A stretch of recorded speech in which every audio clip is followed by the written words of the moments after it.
Saudação, pessoal. Silvio Mota, retomando o nosso estudo, e hoje a gente vai tecer considerações a respeito dos atos de processo legislativo, né? O processo legislativo ele tem uma sequência de atos, e o nosso objetivo vai ser analisá-los, encadeá-los, né? Estabelecer as maneiras como eles se desenvolvem, e à medida em que a gente for analisando os atos, a gente vai também estabelecer quais são os diversos procedimentos, se há prazo, se não há prazo para a conclusão das diversas etapas do processo legislativo, e vamos concluir o estudo analisando as espécies normativas propriamente ditas, né? As espécies normativas são os diversos nomes que a expressão lei, em sentido formal, possui. O artigo 59 da Constituição elenca essas expressões: emendas à Constituição, leis complementares, leis ordinárias, leis delegadas, medidas provisórias, decretos legislativos e resoluções. Essas são as expressões sinônimas da expressão lei em sentido formal. Enquanto lei, em sentido material, é qualquer ato coercitivo que obriga, que impõe uma conduta, lei, em sentido formal, é o ato que impõe uma conduta, mas que emana de um devido processo legislativo constitucional, né? Então, há uma liturgia estabelecida pelo texto constitucional que deve ser observada, sob pena de, em havendo a inobservância, o surgimento de uma inconstitucionalidade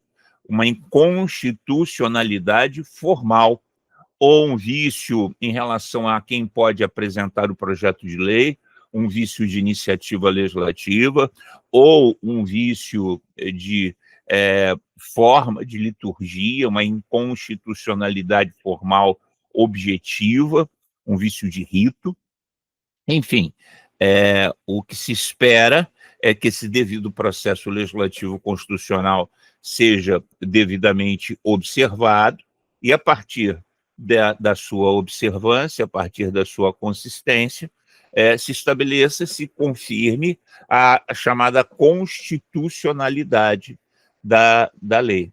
Então, a gente vai trabalhar isso, como sempre, a partir da projeção de uma apresentação em slides, para que você possa acompanhar de forma a reter essa informação na memória com mais facilidade. Então, passamos a apresentação.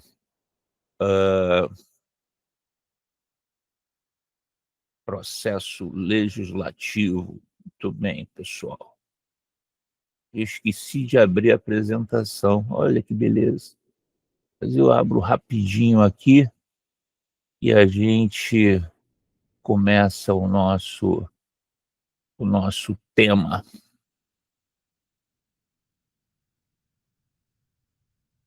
Muito bem, está abrindo.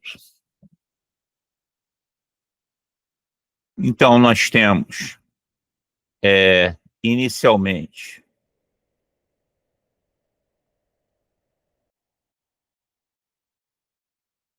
o deflagramento. A gente já teve a oportunidade de ver isso nas outras aulas, a relação dos atos e o deflagramento do processo legislativo, que é a iniciativa legislativa. Essa iniciativa, ela pode ser concorrente, quando várias pessoas e órgãos se reúnem e podem individualmente apresentar um projeto de lei sobre determinado tema. Então, a regra geral vista pela gente aí no artigo 61, caput, é que um deputado, um senador, um presidente da República, o procurador-geral da República, comissões da Câmara, do Senado, podem tribunais superiores, Supremo Tribunal Federal, podem ser signatários de um projeto de lei, né? Então, a iniciativa, como regra geral, pertence a todos, né? Inclusive a mim e a você, né? A possibilidade da iniciativa ser apresentada por um cidadão, nos termos do que determina o artigo 61, parágrafo 2º, né?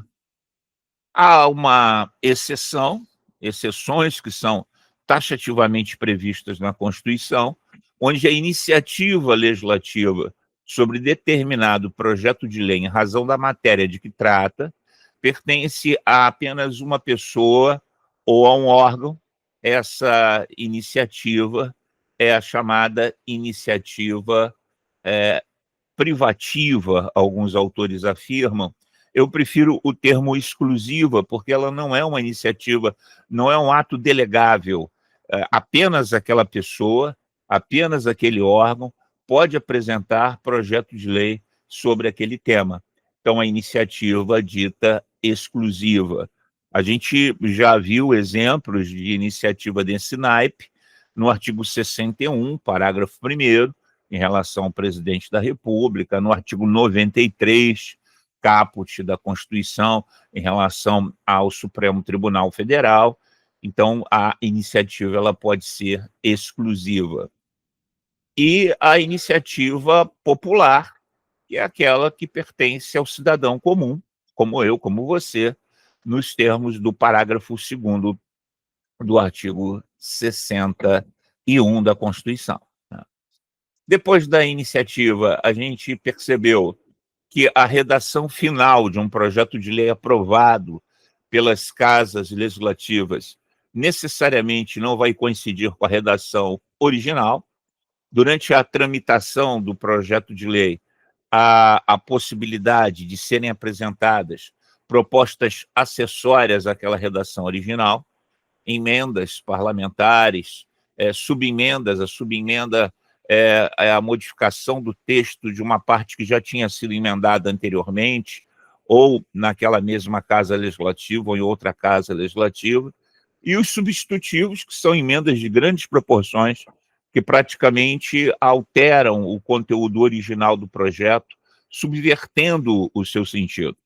Então, emendas parlamentares são de relevância no processo legislativo.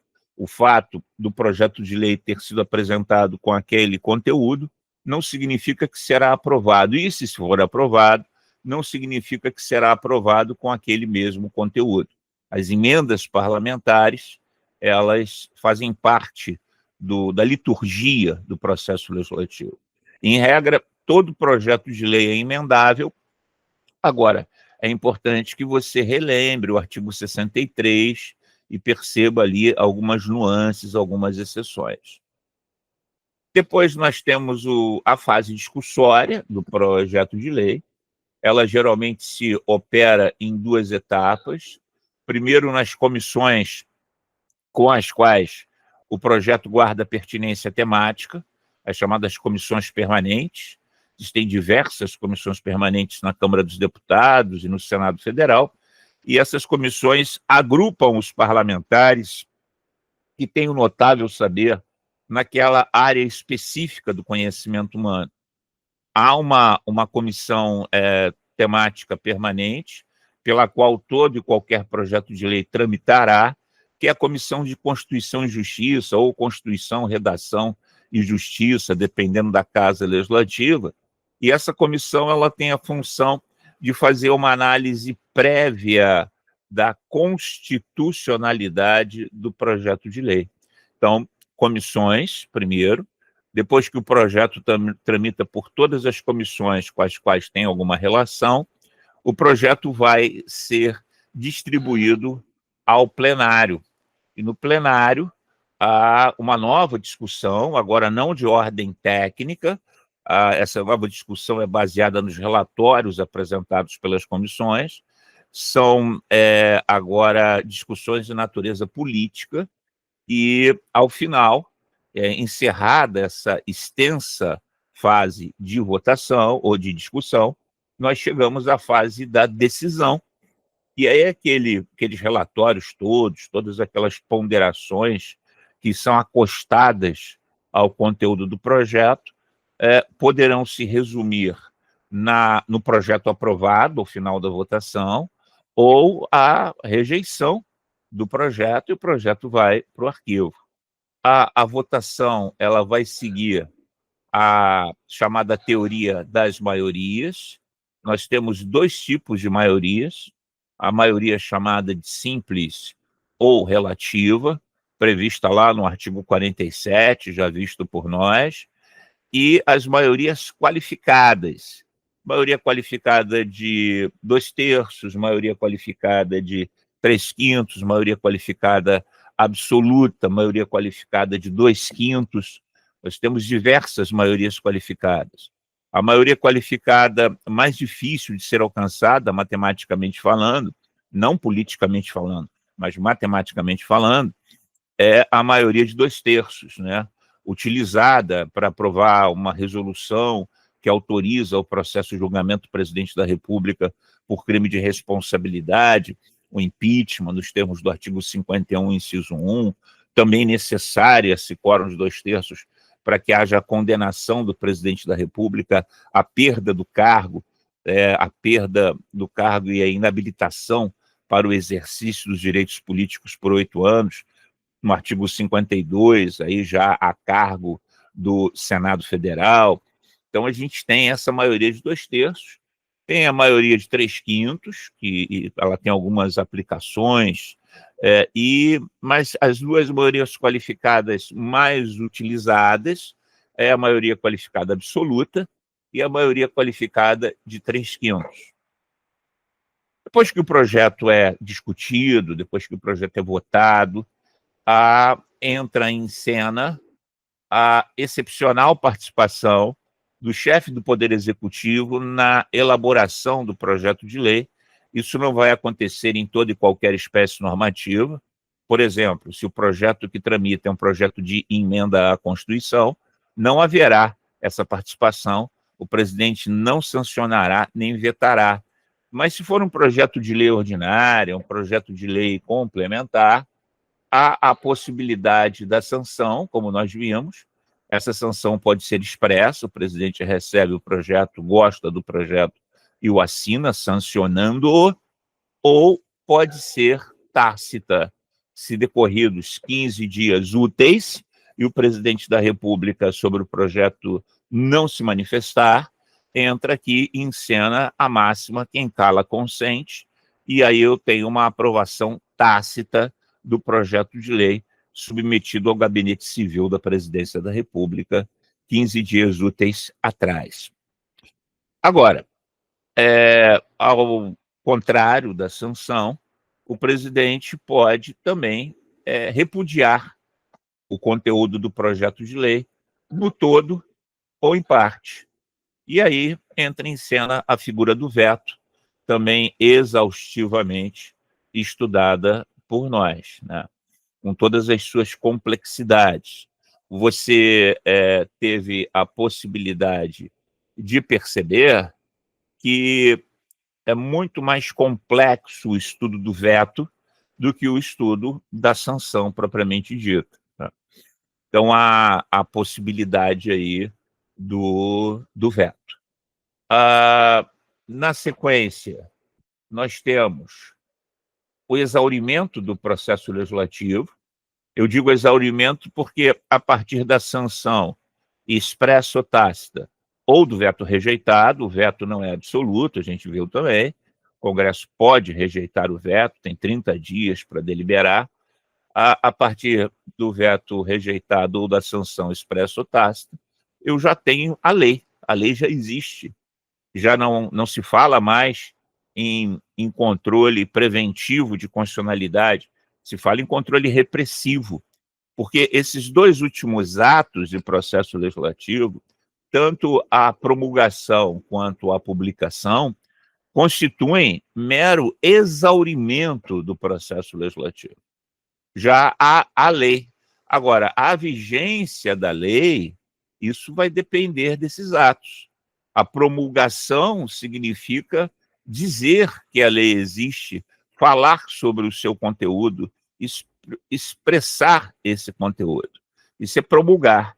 E publicar é pegar esse conteúdo falado, dito verbalmente, em tese, pelo menos na origem do processo legislativo era assim, o rei mandava lá os seus arautos, que tocavam lá um instrumento de sopro, e congregavam a população camponesa, a maioria analfabeta, os burgueses, e eles liam a vontade do rei para que as pessoas, ouvindo, passassem a obedecê-la.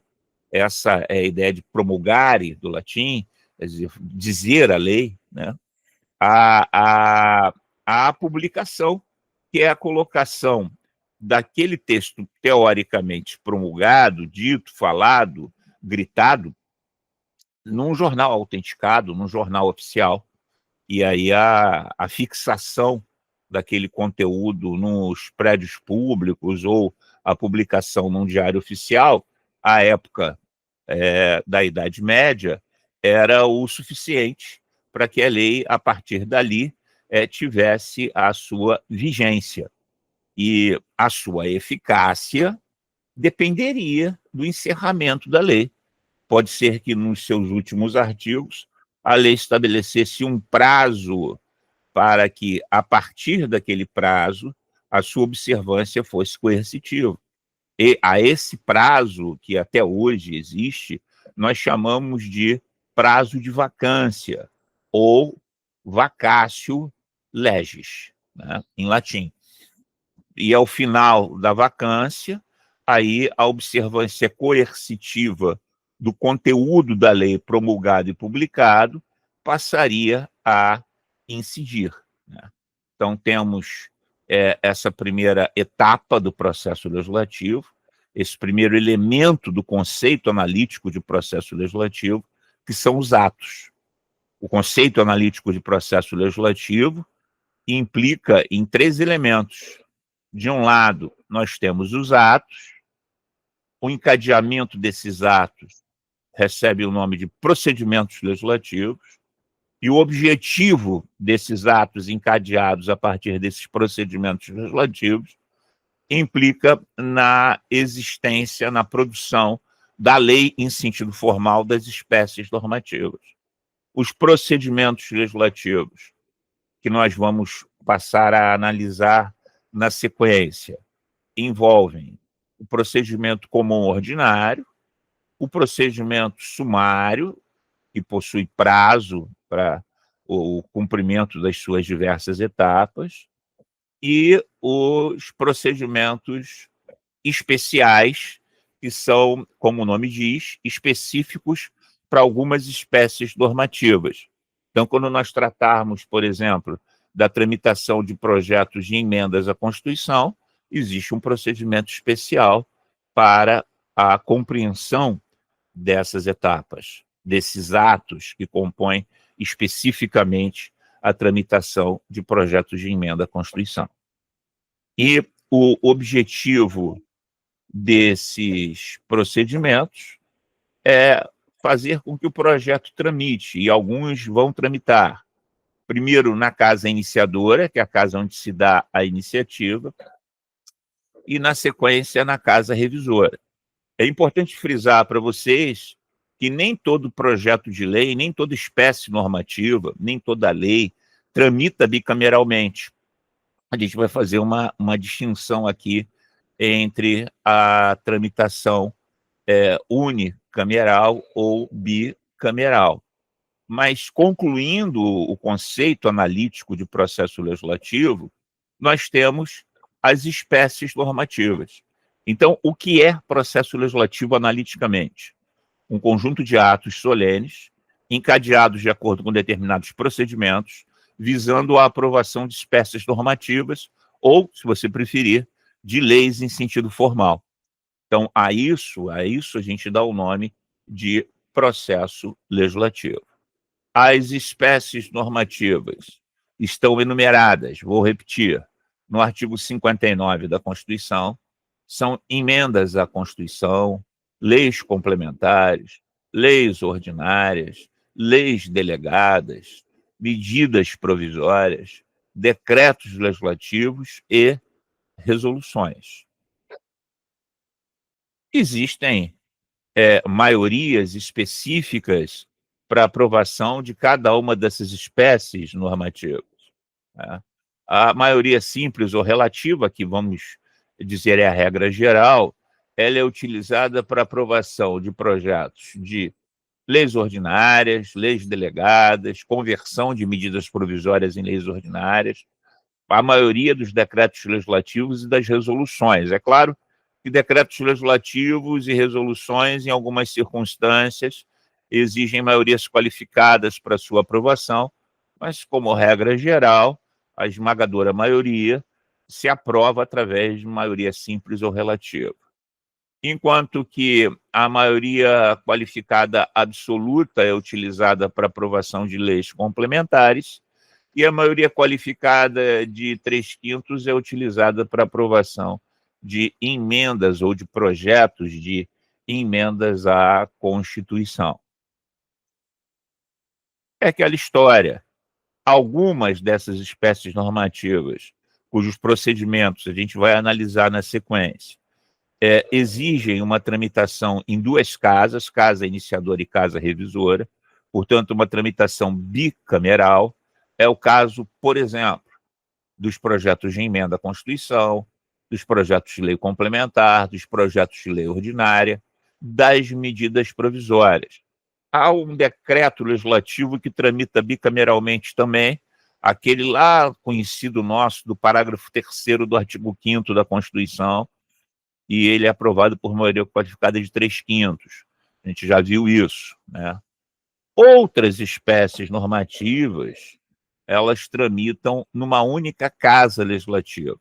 Então, elas são espécies normativas apresentadas naquela casa, na Câmara ou no Senado, e vão ter toda a sua tramitação, todos os seus atos, naquela mesma casa. É o caso, por exemplo, de leis delegadas do Congresso Nacional, de decretos legislativos, no Senado, geralmente, e de resoluções, ou na Câmara ou no Senado. Decretos legislativos, eu falei Senado, mas na verdade é no Congresso Nacional também, aquelas competências exclusivas do Congresso Nacional previstas no artigo 49 da Constituição. Decretos legislativos, Senado, Congresso Nacional. Resoluções, artigos 51 e 52, resoluções, artigo 51, Câmara dos Deputados, e artigo 52, Senado Federal. Então, eu tenho uma configuração que se apresenta dessa maneira, onde cada espécie normativa vai ter uma hipótese de tramitação, né? Deixa eu tirar daqui a minha imagem para ficar mais fácil. O artigo 47, já estudado por nós, ele traz a regra geral.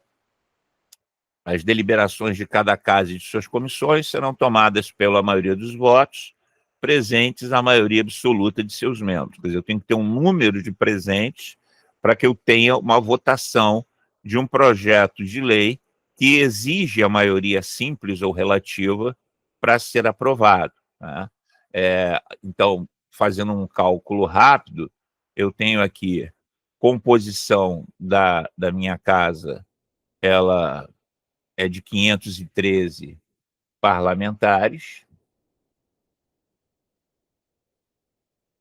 Então, a estrelinha, que representa a maioria simples ou relativa, ela vem daqui para cá. A bolinha, que representa a maioria absoluta, vem daqui para cá, para você ter ciência do que a gente está falando. E a maioria qualificada de 3/5, que é o quadradinho, ele vem daqui para cá. Composição da casa. Bom, posso trabalhar aqui com o número 81, se eu estivesse falando do Senado Federal, ou posso trabalhar com o número 513, se eu estiver falando da Câmara dos Deputados. Então, como eu estou falando da Câmara dos Deputados, eu vou trabalhar com o número 513.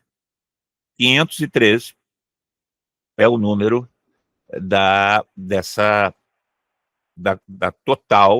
o número total de membros que compõem, nesse momento, a Câmara dos Deputados, votação proporcional, a gente já viu isso. Vamos imaginar que o projeto de lei que esteja tramitando seja um projeto de lei ordinária. Projeto de lei ordinária, para ser aprovado, exige uma votação por maioria simples ou relativa. É um conceito matemático. O artigo 47, ele exige a presença de um quórum mínimo de parlamentares para que essa votação se inicie. E esse quórum mínimo é de maioria absoluta, presentes a maioria absoluta dos seus membros. Se eu não tiver a maioria absoluta dos membros presentes no plenário, ou numa comissão, se for um projeto tramitando numa comissão permanente, enfim, eu tenho que ter a maioria absoluta dos membros da comissão. Como eu estou falando de plenário, é maioria absoluta de 513. O conceito de maioria absoluta, repito, é um conceito matemático. É a metade, você pega o número total de membros, divide a metade e arredonda até o próximo número inteiro. Como eu tenho 513, dá 256,5, o que me dá como maioria absoluta do plenário da Câmara dos Deputados a quantidade de 257 parlamentares. Se eu tenho exatamente 257 parlamentares naquele momento, registrando presença no plenário da Câmara dos Deputados, eu vou precisar de maioria simples de 257, o que me dá um total de 129 parlamentares. Então, 129 parlamentares.